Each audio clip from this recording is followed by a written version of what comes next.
जय हिंद, बहुत बहुत स्वागत आप सभी का। आप जानते हैं कि जैसा कि constable GD, central arm police forces, NIA, SSF, rifleman की वैकेंसी आ गई है और ये वैकेंसी लगभग आपके 2.5 साल के बाद आई है 2021 में। आज की इस वीडियो में हम जानेंगे कि आप इस वैकेंसी के फॉर्म फिल कैसे करें और किन अहम बातों का ध्यान रखें।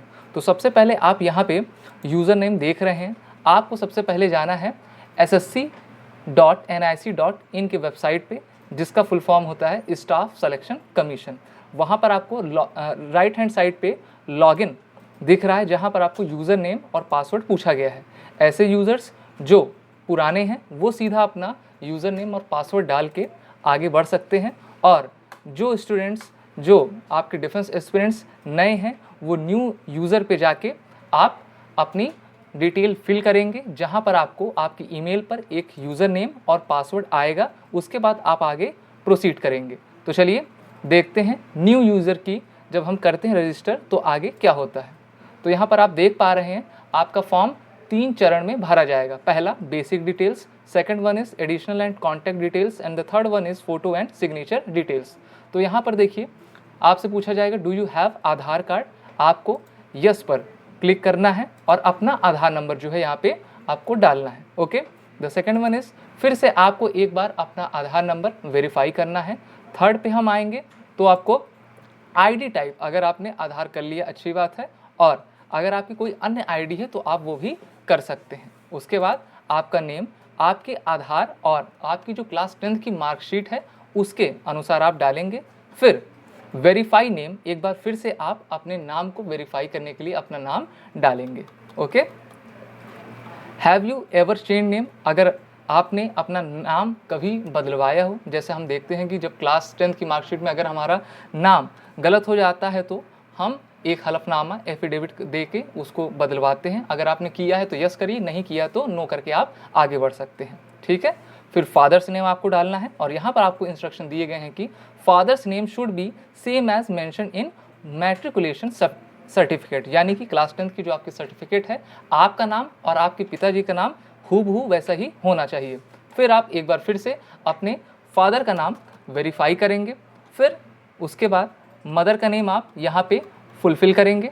फिर एक बार आपको मदर का नेम फिर से आपको वेरीफाई करना है। जैसा कि आप जानते हैं ये फॉर्म की इंपॉर्टेंस सबसे ज़्यादा है, क्योंकि ऐसी वैकेंसियाँ 2 साल 3 साल में एक बार आती हैं, तो आपको हर प्रॉस्पेक्ट ध्यान लेकर चलना है।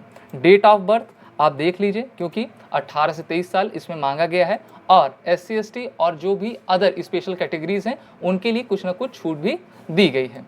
फिर से एक बार आपको अपना डेट ऑफ बर्थ वेरीफाई करना है। और 6 स्टेज में जब हम आएंगे तो हम यहाँ पे देखते हैं कि matriculation class 10th examination details. तो यहाँ पर देखिए आपने जिससे भी किया हो, चाहे आप CBSE बोर्ड हो, ICSE बोर्ड हो, NIOS हो या फिर स्टेट बोर्ड हो, ठीक है, आपको जो है अपना एजुकेशन बोर्ड का डिटेल भर के आगे बढ़ना है। वेरिफिकेशन एजुकेशन बोर्ड, तो देखिए यहाँ पे आपको वेरिफिकेशन फिर से देना, यानी कि वेरीफाई आप हर चीज़ को दोबारा भरिए। वेरीफाई रोल नंबर, 2 बार आपको रोल नंबर अपना फुलफिल करना है, जिससे कि आपकी डिटेल अच्छे तरीके से वहाँ पर जा सके। इसके बाद ईयर ऑफ पासिंग, ठीक है, ईयर ऑफ पासिंग यानी कि आपने अपना 10th कब किया है, आपको 10th की ही अपनी इंफॉर्मेशन यहाँ पे फुलफिल करनी है। उसके बाद जब हम आएंगे वेरीफाई ईयर ऑफ पासिंग, एक बार फिर से आपको अपना ईयर वेरीफाई कर लेना है। जेंडर, जैसा कि आप जानते हैं ये जो वैकेंसी SSC GD की आई है वो महिलाओं और पुरुष दोनों के लिए है, तो आपका जो भी जेंडर हो, और यहाँ पे मेल फीमेल ट्रांसजेंडर यानी कि थर्ड जेंडर दोनों दिया गया है, उसको आप करके प्रोसीड कर सकते हैं। और हर एक स्टेप में 2-2 बार आपको वेरिफिकेशन करनी पड़ रही है, तो इसलिए आप इस फॉर्म को भरते हुए बड़ा ही सावधानी का ख्याल रखिए। लेवल ऑफ एजुकेशन क्वालिफिकेशन, जैसा कि इसका मिनिमम जो क्वालिफिकेशन एलिजिबिलिटी वो 10th है। अगर आपने हायर सेकेंडरी किया है, diploma, graduation, post graduation, PhD किया है, जो भी आपने किया हो उसको आप फुलफिल करके आगे बढ़ सकते हैं। फिर आपको मोबाइल नंबर अपना डालना है, जिससे कि हर चीज़ें क्या हो सके ठीक। फिर आपको एक बार फिर से अपना मोबाइल नंबर वेरीफाई करना है। ईमेल आईडी आपकी डालनी है, ठीक है, ईमेल आईडी आप वही डालिएगा जो कि आपकी अभी एक रनिंग ईमेल आईडी हो, जिसपे जब आप अपना न्यू यूज़र हैं या फिर जो आपके पहले से यूज़र हैं जितनी भी आपकी इन्फॉर्मेशन एसएससी के द्वारा दी जाएगी आपकी ईमेल आईडी पर ही दी जाएगी, साथ ही साथ आपके मोबाइल नंबर पे भी हर इन्फॉर्मेशन वहाँ पर नोट कराई जाएगी। फिर स्टेट, यूटी और परमानेंट एड्रेस। तो देखिए आप जानते हैं कि ये वैकेंसी और इसकी जो मेरिट लिस्ट बनेगी वो स्टेट वाइज और यूटी वाइज बनेगी। तो जो भी आपकी स्टेट या यूटी है उसी प्रकार से आप चलिए और अपना स्टेट आप सेलेक्ट कर सकते हैं। उसके बाद आप सेव का ऑप्शन दबाइए, ठीक है, और आगे प्रोसीड करिए। अब हमने अपनी बेसिक डिटेलिंग कर ली है और अब हम अपने सेकंड वन यानी कि एडिशनल एंड कॉन्टैक्ट डिटेल्स में आगे बढ़ते हैं। तो देखिए यहाँ पे 11th जो ऑप्शन आपको मिलेगा वो रहेगा आपका कैटेगरी वाइज का, यानी कि general, EWS, OBC, ST, SC. यहाँ पर आपको रिजर्वेशन भी मिल रहा है, जितने भी आपके इकोनॉमिक वीकर सेक्शन के हैं, ओबीसी के हैं, ठीक है। आप जिस कैटेगरी में आते हैं उस कैटेगरी को आप सेलेक्ट करिए और एक बार फिर से उसको वेरीफाई कर लीजिए। फिर 12th नंबर पे आपकी नेशनैलिटी, और इस फॉर्म में जो नेशनैलिटी मांगी गई है सिर्फ इंडियन ही मांगी गई है, तो सिर्फ भारतीय ही इसमें अप्लाई कर सकते हैं। आइडेंटिफिकेशन मार्क्स, यानी कि आपके शरीर में कौन से ऐसे मार्क्स हैं जो विजिबल हैं, आपको यहाँ पे लिखना है। जैसे आप यहाँ पे देख पा रहे हैं, मोल ऑन राइट चीक, ठीक है। और 14 number, are you a person with a benchmark disability. अगर आप दिव्यांग हैं यस कर सकते हैं, नहीं है तो नो करके आप आगे प्रोसीड करिए। अगर आप हैं दिव्यांग तो यस करके जो भी आपका टाइप हो, ठीक है, उसको आप सेलेक्ट करके आगे बढ़िए। 14 नंबर पे आपका डिसेबिलिटी सर्टिफिकेट नंबर, अगर आप डिसेबल हैं तो सरकार, राज्य सरकार के द्वारा आपको एक सर्टिफिकेट दिया जाता है जिसमें सर्टिफिकेट नंबर अलॉट होता है, उसको आप फुलफिल कर लीजिए।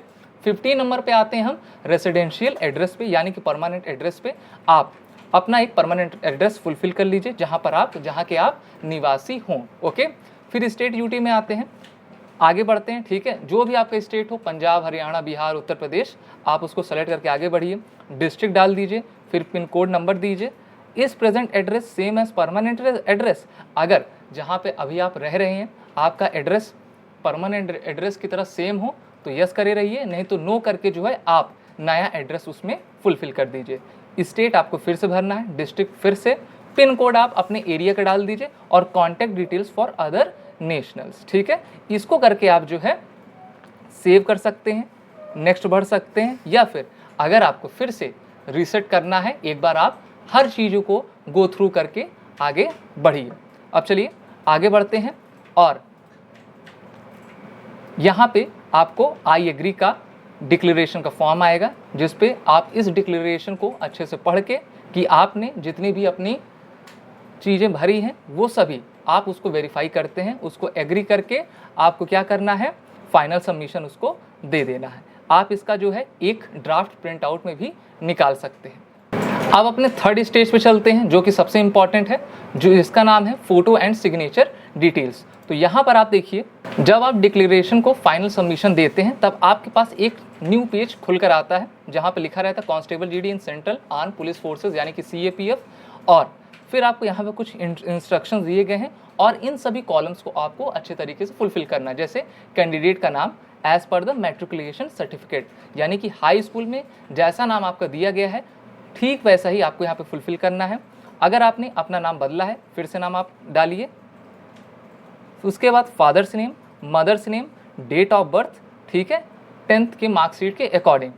फिर एज कब से लेनी है, 1/8/2021 से, ठीक है। अगर आप उस एज क्राइटेरिया में आ रहे हैं तभी आप एलिजिबल हैं। उसके बाद जेंडर, कैटेगरी अनरिजर्व या फिर EWS, SC, ST, nationality citizen of India, mark of visible identification, mole on right cheek, ठीक है, जो भी आपका मार्किंग हो उसको आप इसमें भर दीजिए। मैट्रिकुलेशन, एग्जामिनेशन बोर्ड, उसके बाद क्लास 10th का रोल नंबर।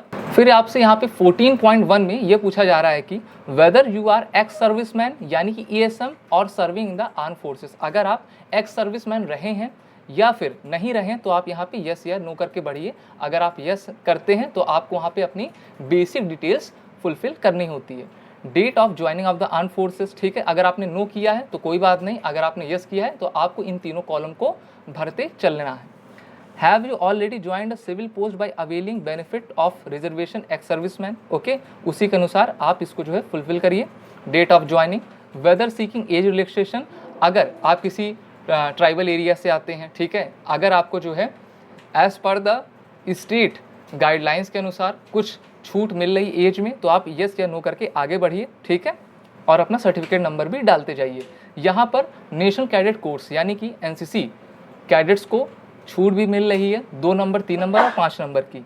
अगर आप एनसीसी कैडेट हैं तो यस करिए और अपना एनसीसी सर्टिफिकेट का नंबर डालिए, बटालियन नेम डालिए। चलिए आगे बढ़ते हैं। 17 प्रेफरेंस ऑफ एग्जामिनेशन सेंटर। तो देखिए यहाँ पर आपको 3 प्रेफरेंस दिए जा रहे हैं, ओके। तो यहाँ पर आप सबसे नियरेस्ट अपना चुन सकते हैं। आपको 3 एग्ज़ाम सेंटर की सुविधा दी जा रही है और जैसी वैकेंसी होगी उस प्रकार से आपको एग्ज़ाम सेंटर अलॉट कर दिए जाएंगे।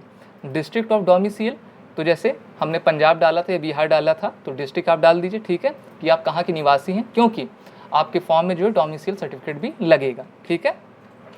आगे बढ़ते हैं। यहाँ पे 20.1 में कह रहा है have you migrated from the state UT of your origin to another state. अगर आप हैं तो यस कर दीजिए, नहीं तो नो करके आगे बढ़िए। फिर whether you would like to avail the benefit of reservation from the state UT of your origin if whether you would like to avail the benefit of reservation from the state duty of your origin. If you select no, you will be considered in unreserved या फिर EWS category from the state UT of domicile filled in your application. अगर आप reservation का लाभ उठाना चाहते हैं, ठीक है, और अगर आप उस कैटेगरी में आते हैं तो यस करिए और अपनी बेसिक डिटेल्स फुलफिल करिए। नहीं तो अगर आप नहीं करते हैं तो आपको अनरिजर्व यानी कि अनारक्षित श्रेणी में रख लिया जाएगा और इस प्रकार से आप आगे बढ़ सकेंगे। स्टेट ऑफ यूटी ओरिजिन और डिस्ट्रिक्ट ऑफ ओरिजिन, ठीक है। तो आपसे यहाँ पे बार बार आपका परमानेंट एड्रेस मांगा जा रहा है।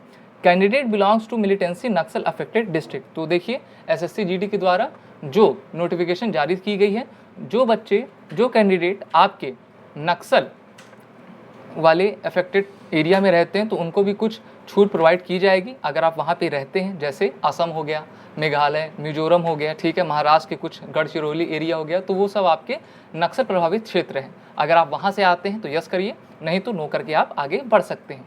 फिर 22 नंबर में candidate belongs to border district. क्या कैंडिडेट बॉर्डर डिस्ट्रिक्ट जैसे कि आपका राजस्थान, पंजाब, जम्मू कश्मीर, ठीक है, आपका बिहार, यहाँ से आते हैं तो आप कर सकते हैं यस या नो करके। Preference of post of CAPF organisation. देखिए सभी एग्ज़ाम का सबसे अहम चीज़ क्या होती है कि आप प्रेफरेंस कैसे सेलेक्ट कर रहे हैं। तो देखिए प्रेफरेंस सेलेक्ट करते हुए आपको बहुत सारी अहम बातों का ध्यान रखना पड़ेगा। अगर आप BSF में जाना चाहते हैं तो आप उसमें B सेलेक्ट करिए, ओके, सबसे पहले। और सेंट्रल अगर आप CISF में जाना चाह रहे हैं तो सेंट्रल इंडस्ट्रियल सिक्योरिटी फोर्स, आप SSB में यानी कि सशस्त्र सीमा बल में जा रहे हैं तो सबसे पहले S कर लीजिए और इसी क्रम के अनुसार आप बढ़ सकते हैं।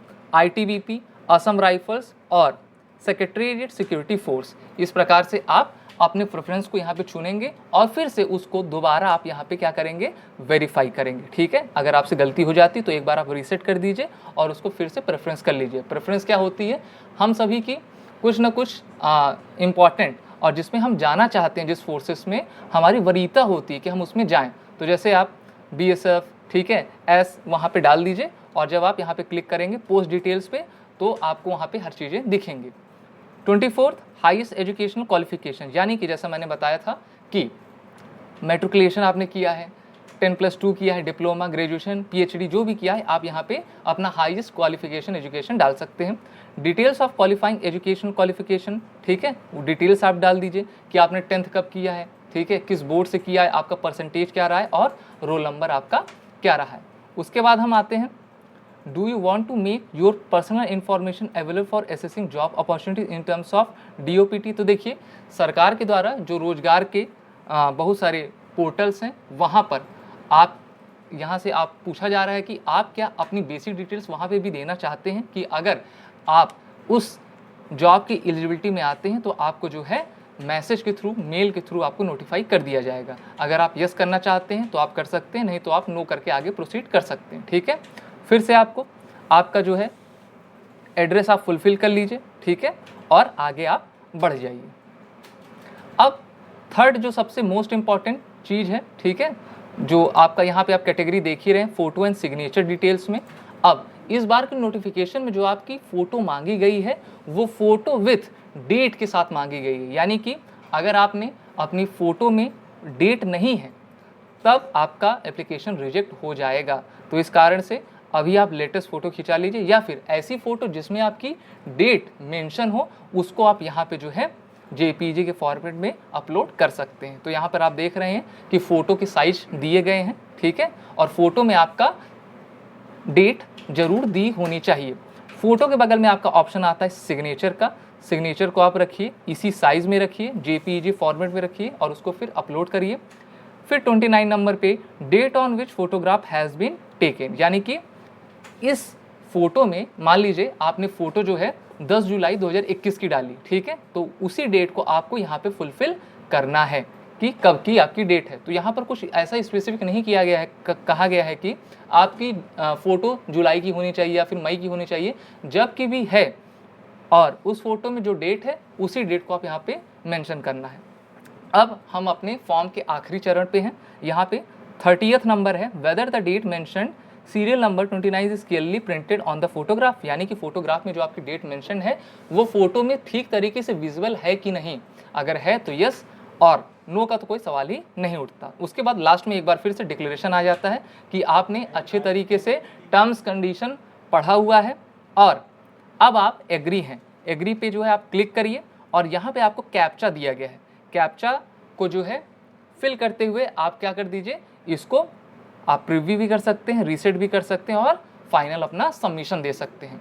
इस प्रकार से आपका ये जो फॉर्म रहेगा वो पूरी तरीके से भर लिया जाएगा और आप एलिजिबल हो सकेंगे अपने आने वाले एग्ज़ाम के लिए। लास्ट में इसमें आपको जो है पेमेंट करनी होती है। पेमेंट 100 रुपये रखी गई है और फीमेल के लिए जैसे माफ़ की गई है, ठीक है, और बहुत सारी कैटेगरीज है जिनके लिए पेमेंट माफ़ की गई है। तो और जो अनरिजर्व कैटेगरी में आ रहे हैं तो उनको जो है 100 रुपीज़ का पेमेंट करना है। आप जो है नेट बैंकिंग के थ्रू भी पेमेंट कर सकते हैं। तो ये थी आज की बेसिक डिटेल्स आपके जॉब की एप्लीकेशन को भरने की SSC GD की। आशा है आपने अच्छे से देखा होगा, समझा होगा। आप भी तुरंत अपना फॉर्म फिल करना शुरू कर दीजिए क्योंकि समय आपके लिए कम है और एक बेहतर प्रिपरेशन के लिए आप मेजर कृषि क्लासेस को चुन सकते हैं, जहां से आप अपने तैयारी को बेहतर करके अपने सपने को पूरा कर सकते हैं आर्म फोर्स में जाने का। जय Hind and wish you all the best.